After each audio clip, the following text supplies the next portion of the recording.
Welcome, everyone. My name is Sarah Ray from the Bloomfield Public Library. Thank you for joining us tonight as we talk about food waste. We have Sherill Baldwin here again from Deep. We welcome her back after we had our recycling program last year. So welcome, Sherill. You can take us away. Thanks.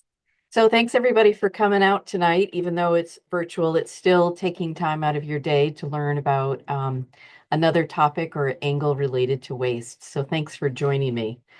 I'm gonna probably try to speak quite fast. I will take questions at the end. Feel free to put questions in the chat during the presentation. Neither I can read them or Sarah can. So I'm just going to review by saying we focus a lot on recycling. If you attended the workshop last year where we were talking about reduce, reuse, recycle, we do focus a lot on recycling. You know, it's bottles and cans and paper, etc. A lot of times while we might mention waste prevention, a lot of folks still don't understand what it means. It's really about trying to prevent wasting or creating waste to begin with. So instead of having a paper napkin, you have a cloth napkin. Instead of having plastic utensils, you have utensils that you can wash. So basically, you're preventing creating something that would need to be disposed of or put in the trash. Reuse is the idea of lengthening the life of something, meaning usually it's a durable product or products that are designed for a long life. We could think of appliances, bicycles, things that can be repaired and remanufactured are beneficial because they can be repaired. That's a form of reuse. Finding a new purpose or repurposing an item is a form of reuse. And basically, it's all about lengthening the life, trying to expand its longevity, if you will, as long as possible to avoid disposal. We recognize often the value of reuse when it's large items, like repairing our homes, repairing our cars. We're willing to do that because we see the value in our houses. But what about smaller items? Do we still value smaller items? Repairing a shirt or putting a patch on a pair of pants, or maybe buying new shoelaces, even for a pair of shoes. All of these are also forms of reuse, and often there's less value attached to it, so people are less likely to see the benefit of the reuse. But all of these have benefits. So how do we look at reduce, reuse, and recycle for food? This is an interesting question. So EPA actually has something called the wasted food scale, and you can see it up there on the screen where they say first, try to prevent wasting food.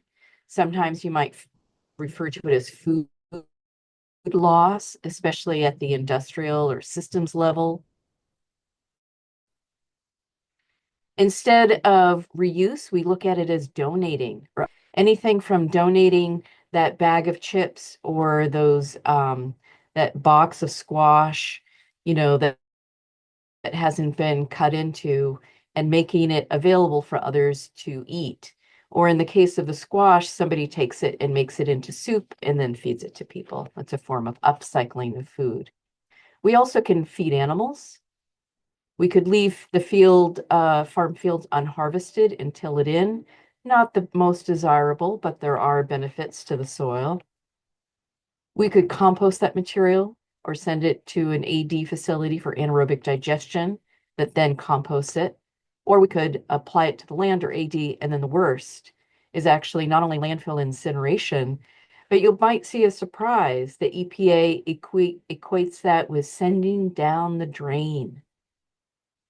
So when we use our garbage disposals, our wastewater treatment plants have to work double time because there's so many nutrients that go down the sink. It makes it much more problematic for them to manage it. And so they actually have equated that with landfill and incineration. So to come up with an example, I decided to use bananas. You can see, the yellow bananas, the really firm bananas. Some people love to eat those when they're real firm, almost green. And you'll also eat the middle one, right? It's very yellow, but it might be a little soft, but some people prefer that. Maybe you're cutting it up.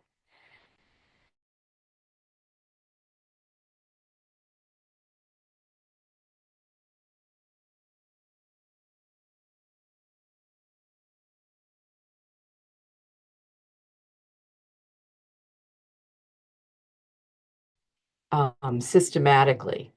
So first, to try to reduce waste, eat the banana. Maybe we have a surplus of bananas. Maybe town A has a population of 100, but they're getting 500 bananas a week, and it's just too many bananas. Or maybe the opposite town has a huge population and they're not getting enough bananas. So are we overproducing bananas? Should we be growing less? Or is it a supply chain issue or an inventory management issue? This is looking at it, of course, from the systems perspective. What's interesting, if you've never been to a supermarket storage facility, it's quite fascinating. So all the different chains, Stop and Shop, Price Chopper, Big Y, etc., they have facilities where all the food comes in and then they kind of package it up, repackage it to be able to deliver it to the stores. And this distribution center has banana rooms. And the banana rooms are often 3, 5 stories tall. It's amazing. And all these bananas are hanging in them. And the reason that they're in this room is because they're trying to get to that peak ripeness so that when it arrives in the store, it's a little green or it's firmly yellow because they know people are going to toss the bananas when they turn brown. And they'll turn brown not only in our homes, but they'll turn brown in the store.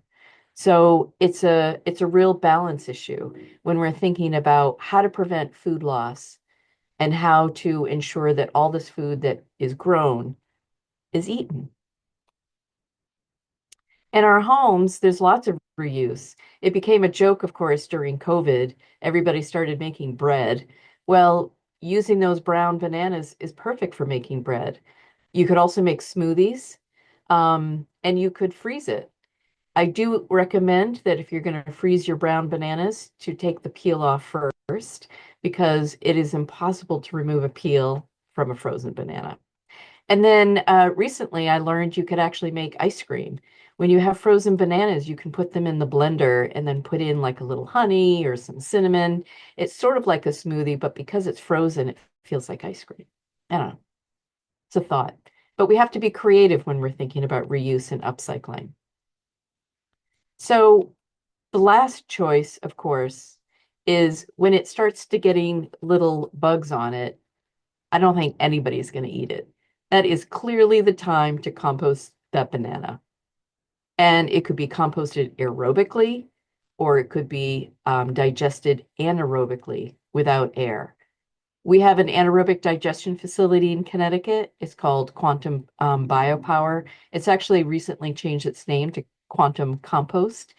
And it does break down organic matter anaerobically or without air, but then it takes the end product or the digestate and further composts it. So I can't see you, sadly. So you're going to have to decide if you want to join in. Feel free to put it in the chat or just play along. True or false? According to EPA estimates, about 40% of the US food supply is wasted every year. What do you think? True or false? The answer is true. It's equivalent to 12 million elephants or 1,500 cruise ships or 250 skyscrapers. Crazy. So why are we focused on food waste? Well, if you, of course, heard me talk about recycling before, Connecticut is experiencing a waste crisis. We used to have a waste to energy facility in Hartford that took a lot of waste from municipalities in Connecticut. And when it closed down in the summer of 2022, it meant that a third of our municipal solid waste in Connecticut had to go somewhere else. That somewhere else has been out of state. And we have a large quantity of going out of state, which means that not only is that food scraps and other trash traveling many, many miles, it's the opposite of trying to reduce our greenhouse gas emissions because in some cases, our waste travels over 400 miles to its destination. And then it's going to an out-of-state landfill. And the department doesn't really want us to rely on out-of-state disposal. We think we need to manage our waste within our own borders. And so we are looking at trying to reduce, reuse, recycle everything, and that includes food scraps. And a reason why is that about 22% of our municipal solid waste is food scraps. This is in addition to the other organics that are probably leaf and yard waste, or brush, etc. And out of that 22.3% that's food, EPA, through a study through Oregon, found that 70% of that was edible, meaning it wasn't bones, it wasn't pits, it wasn't peels. It was edible food that was left to waste, either in our homes, in businesses, or in the farm fields. And we have to recognize when we waste food, we're doing more than just the food itself. We waste the land, water, and energy that it took to produce and grow it. We waste the resources used to harvest and transport and package the food, and that generates a significant amount of carbon dioxide emissions. And when food goes to landfill, it produces methane, a greenhouse gas. And of course, now a third of our waste is going to out-of-state landfills. And at the same time in Connecticut, we have a lot of folks that are food insecure or hungry. And studies have found that 1 in 10 individuals in Connecticut are experiencing hunger or are food insecure. And that the amount of edible food that is wasted every year could have created about 3,900 meals for each hungry person. That's a huge amount of food that we let go to waste. And that recovering and redistributing that edible food could be a significant step. But we do have to recognize it's not going to solve the root causes of poverty and hunger, but it could alleviate at least some of the hunger. So I've got another quiz for you. Hopefully you're enjoying the quiz. So which type of food gets thrown away the most, do you think? You think it's A, baked goods, B, prepared foods, C, meat, or D, produce? And the answer is produce. It by far is what is thrown away the most. And it makes sense. It's the most perishable. It's the food that goes bad the fastest. And again, I'm sorry I can't see the chat while my screen is on, but hopefully everybody's getting good answers and good scores because, you know, we're keeping score, of course. So I'm going to just go over a quick definitions, if you will, to help you understand sort of not only from an industry perspective, but how we sort of categorize different aspects of managing food and food scraps in the food system as well as Connecticut generally. So food waste prevention and food recovery. Food waste prevention involves preventing food from becoming a waste in the first place. And so maybe it is only growing enough food that is going to be eaten because of the supply chain issues. Or it could also be that we don't purchase 3 bags of potatoes and we just buy 1 bag of potatoes because we know we don't need 3 bags, or 2 bags aren't going to fit in the fridge and they're going to go bad. Food recovery is when we are reusing food. In many cases, it's donating, and organizations recover that food and then redistribute it to those that are hungry or in need. Food scraps, we call it different than maybe food waste or wasted food. Food scraps is usually what is composted. That means that the food is no longer edible, it's not consumable, nobody's going to want to eat it. may be beautiful and colorful in the photo, but it is definitely for compost. Or it could be animal feed. And then we have this legal term. It's a mouthful, but I like to make sure that people are aware of it because many of you may be involved in your town activities. And we call it source separated organic materials. And that is what it is called in the statutes. And it's how we look at it's basically in the statutes and it's part of the law in which we follow to ensure that certain people are recovering that material for composting as it relates to recent legislation. And then we have this big word called diversion. And I like to throw it in because sometimes I admit I might use it and people don't quite understand it. But diversion is basically preventing it from going to landfill, preventing it from going to incineration, and especially with the EPA scale, it prevents it from going down the drain. So it's not about reuse. It's not about recovering or waste prevention. It's basically diverting it for better use. And that better use is composting. We also use the word diversion when we talk about recycling, that we may not be reusing that jar. We're sending it for recycling. So we're diverting it from traditional disposal. So now I just want to share some things that are happening around the state in terms of what Connecticut uh, Deep is doing, as well as what some municipalities are doing. And you may be aware, because I believe Bloomfield is going to come up on one of these slides. You guys are doing some food scraps recovery yourself, or a collection of food scraps. Um, so we do have a draft of a food waste prevention and food recovery roadmap. We have a grant program that is encouraging municipalities to try a co-collection of food scraps and trying to reduce their trash. And then we have a commercial organics recycling law that impacts not only businesses, but next year it's going to impact schools. So in terms of the food waste prevention and food recovery roadmap, it's really to draw upon different policies that we could consider so that we could try to reduce loss or prevent more food from being wasted, as well as perhaps recovered through food recovery. We had a number of listening sessions and we spoke to a lot of different stakeholders to identify policy issues. And some high level needs was actually date labeling. You probably are familiar with the dates, best by, sell by, use by.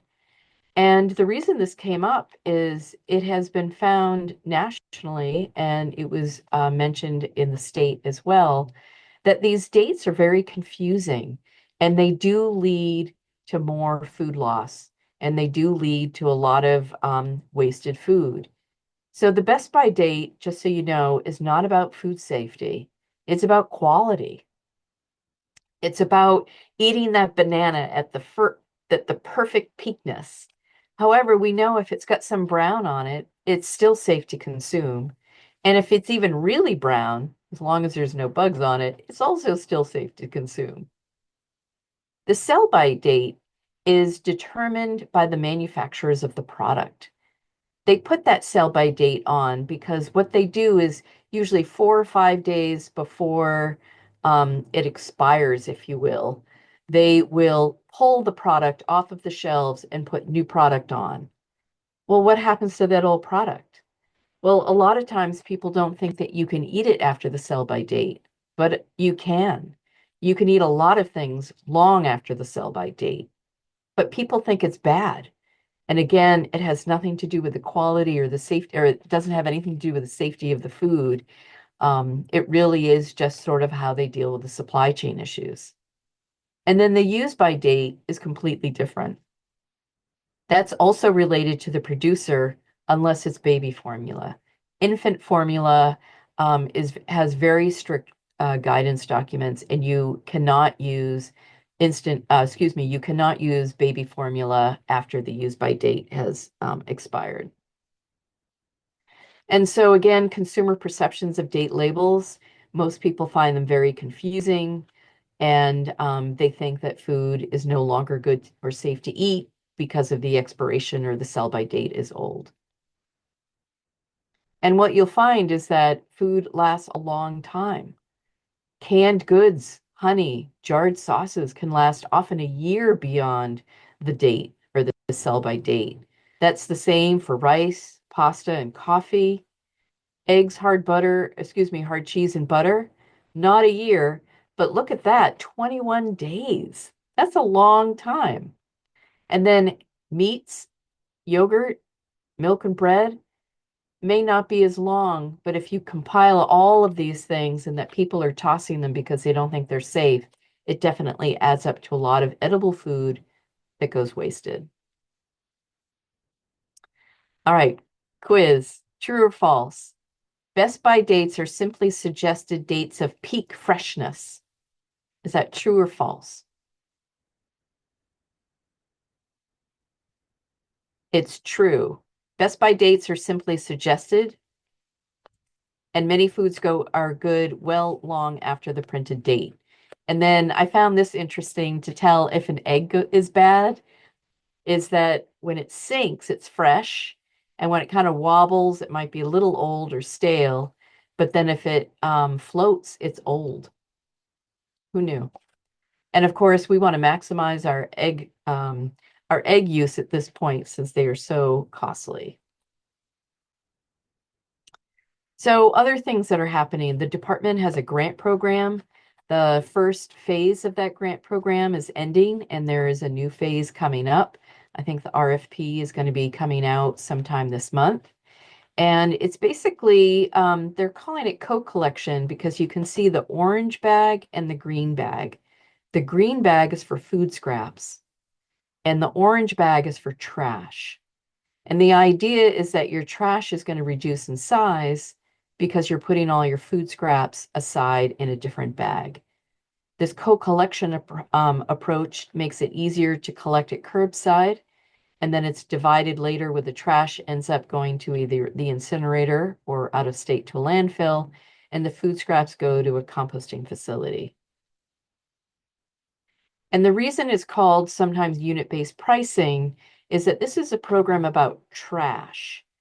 And basically what it does is it treats trash like a utility. So we have hidden costs, all of us as residents. I live in New Haven, and I don't see how much it costs for me to dispose of my trash. It's hidden in my taxes. And so if you're a renter, you see it really hidden because the landlord is paying his taxes, but you're just paying a flat fee for your rent. And so the cost of trash disposal in your town is usually paid through taxes. And what it does is it means there's no incentive for you to reduce, reuse, or recycle. Now think about it, if you were paying your energy bill, it's the same way. You have an incentive to maybe not crank the heat because you know you're going to have to pay the bill at the end of the month. If you're a homeowner, might be the same for water. You see your water consumption, all of a sudden you might ask people to take shorter showers, or maybe you don't water the garden as much and you think about getting some rain barrels. So when we treat when we treat the trash like a utility, we pay for a volume or a unit of disposal. And often the program is in carts, but it's also using bags. And so the idea is that you have a unit of trash and you might pay for that bag. That bag might be $1 or $2 or $2.50. I lived in Michigan and we had unit-based pricing there, and the bags were lime green, and I think at that point they were $1.50. And you'd go to the grocery store and you'd buy like 10 bags at once. And believe me, you would try to maximize and you wouldn't put it on the curb until it was full because all of a sudden you saw the cost of it. So clearly there's an incentive to do better. And that incentive means that people are donating more, you're looking at the recycling guidelines, and you might be more inclined to separate out your food scraps for composting. So I want to talk about the commercial organics recycling law as well. If you're not aware, Connecticut was the first one to have a law about mandatory organics recycling, passed in 2011. And it basically started by saying if you generate 104 tons a year, meaning your business, restaurant, supermarket, if you generate 104 tons per year or more, and within 20 miles of a composting facility, you are required by law to collect your food scraps for composting. And then over the years, it has gotten stricter. It went down from 104 to 52 tons and then to 26 tons. And that's where it has continued if your business generates 26 tons or more. The 20-mile radius was around for a while, but it was removed in 2023, in effect the beginning of this year. And so we no longer have the radius. So now it's all about if you were a commercial business and you generate 26 tons or more, you were required to set up a composting program or organics recycling program. Something else that happened is that if you look at the second to last bullet, in 2024, Public Act 2445 passed, and that added schools. Very, very shocking. And it added it at the 26 tons or more per year, and it added the 20-mile radius back. So they need to be within 20 miles of a facility. That's in effect starting July 1st, 2026. And so who is triggered? Organic waste generators are actually defined in the law. So it's commercial food wholesalers, industrial food manufacturers and processors, supermarkets, resorts and conference centers. In January of this year, it added institutions. So anybody that provides hospitality, entertainment, or rehab and healthcare services, etc. And then, of course, in July of 2026, it will add schools, public and private schools. So what can businesses do? There's a lot of things that businesses can do to comply with this law. There's a lot of software out there for chefs to track their inventory and their meal planning. They too can donate surplus food or excess food, and a lot of businesses do that. They might work with a food recovery organization, or maybe they have staff that voluntarily self-haul it somewhere. We also have free technical assistance right now for businesses. There's a group, an organization called the Center for Ecotechnology, or CET. They're currently under contract with the department. And if you represent a business that is interested, or perhaps you know of your favorite restaurant that you think should be doing this, they can reach out to CET and provide and receive free technical assistance to comply with the law. And then I just put Public Act 2445 in there, mainly in case you're interested in knowing about it. I can share my slide deck with Sarah afterwards, so you can also have access to all the links if you want. So for schools, it's basically, do you generate 26 tons a year, and are you within 20 miles of a facility?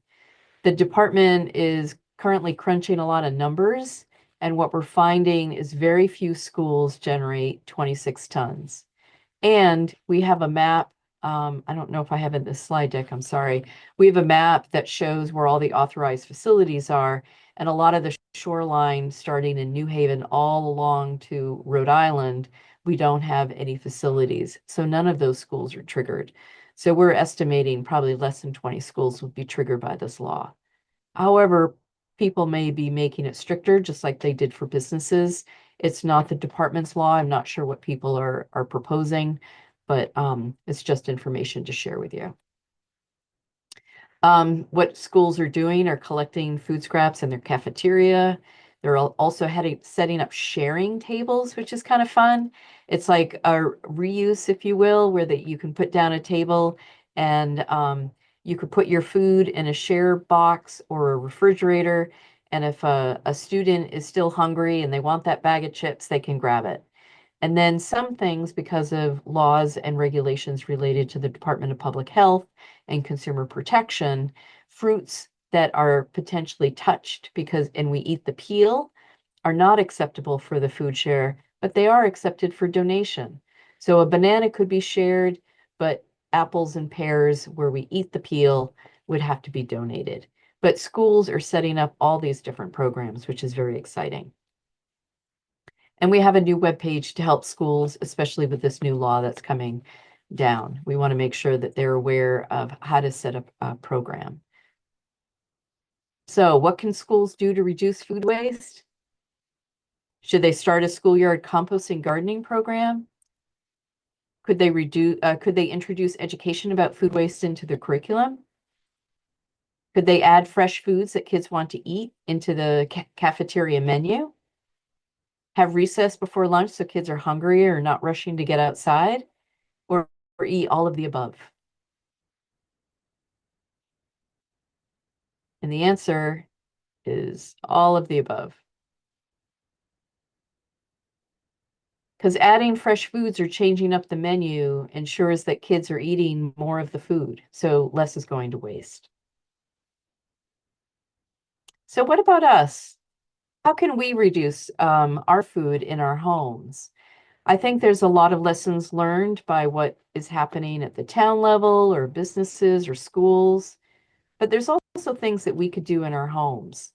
One is shopping with purpose, in the sense that you plan your menu before you shop. I wish I could see everybody so I could see a show of hands of who does this. I try to do it, but it's not always easy to.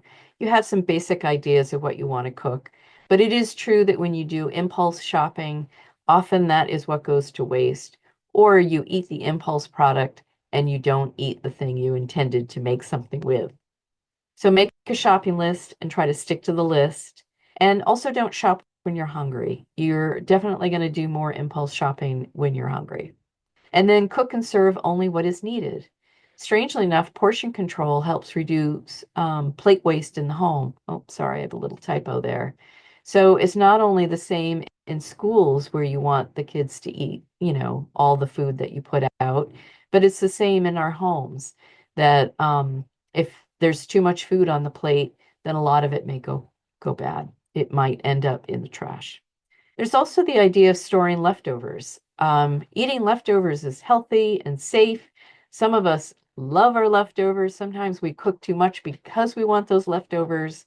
And all of that is great unless it goes to waste. So if you have leftovers and you can't eat them all, putting them in the freezer is a great way of preserving and lengthening the life of that product. And then advice also given is serve good food. It goes hand in hand that if you have good food, you're going to eat it all up, or you're going to want those leftovers. Um, some people designate one night a week as leftover night, and then they eat all the leftovers that have been created for the last couple of nights. If you don't know how to cook, think about learning how to cook. Maybe just learn one or two recipes.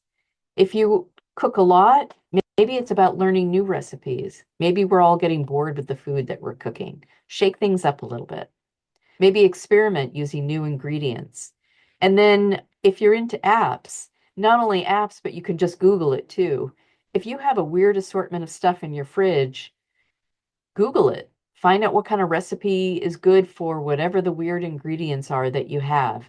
I bet there are a lot of options for you in making something with those items. And all the apps are different. They're everything from cooking basics to cooking the weird things left over in your fridge.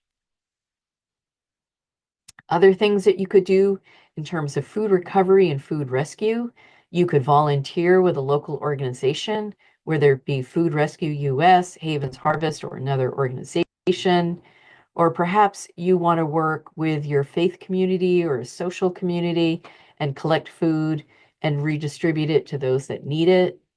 Just so you know, food recovery and donating food is both legal and safe. And we do have a number of liability protections, both at the state level and at the national level. It's not only for those that recover that food, perhaps from a supermarket, but it includes the people that redistribute the food as well. You could also collect your food scraps for recycling. You could do home composting or worm composting or participate in a program in your town. So, how can you reduce food waste at home? Throwing out items that are about to reach their sell-by date, making one night a week a fridge night and cook creatively with leftovers, planning my meals in advance and shopping with a list, or learning to store food to extend freshness. What are all the things that you can do to reduce food at home? And of course, it's B, C, and D. I like that. Fridge night. Empty the fridge. Put it in a pot. Make some soup. Home composting is fun if you're interested and if you have a yard. It's basically the decomposition or breakdown of organic material into a soil-like substance. And that organic material is leaf and yard debris or garden scraps and food scraps. And you put it in a pile and it breaks down. Usually when you're home composting, there are things that you can put in and things that are recommended not to put in. You want to put in leaves and grass clippings and garden trimmings and fruit and vegetable peels, etc. And the reason for the no pile is because you're composting at home. As small composters or home composters, garden composting at a small scale, they recommend not putting meat scraps and meat and dairy and shellfish for a number of reasons. One, too much oil can be problematic and slow down the decomposition process. And two, you could be attracting animals. In an urban setting, like I am in a New Haven, I'd be attracting dogs. I get a lot of blue jays, I can tell you that. But in a more rural area, you're going to be attracting other types of animals, which could include skunks, raccoons, and the worst, of course, is bears. And so, if you do compost at home, you always want to make sure you have a layer of leaves and yard debris covering any food scraps that you put into your pile. And then, of course, the microorganisms do all the work. They need oxygen to break down the materials as well as moisture to survive. And they want a balanced diet of what is referred to as greens and browns, the greens being food scraps and manure, and the browns being yard debris and leaves. And then what happens is the byproduct is heat. It gives off all this heat and it helps break down the pile. So I encourage you, if you're interested at all, to consider home composting. It can be a lot of fun. And there's usually a lot of workshops out there specific to that topic. The finished compost is crumbly, can be added to your garden soil or potted plants, and you could also bag it up and give it away as a gift.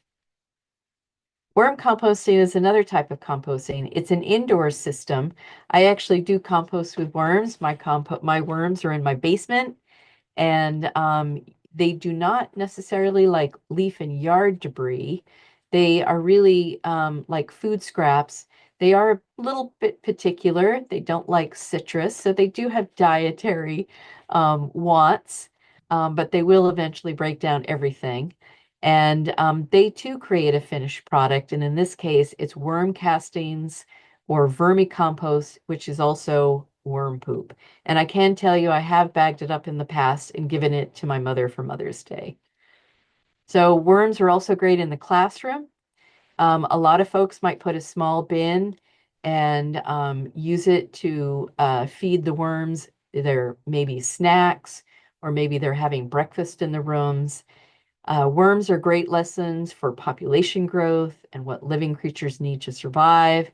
The children learn about the soil food web and decomposers, and they too will get finished compost or worm castings at the end, which they can do fun projects with in the school. So there's a lot of municipal programs too. There are municipal programs that collect curbside by municipal haulers. There's transfer station drop-off, and then there's curbside collection by private or subscription haulers.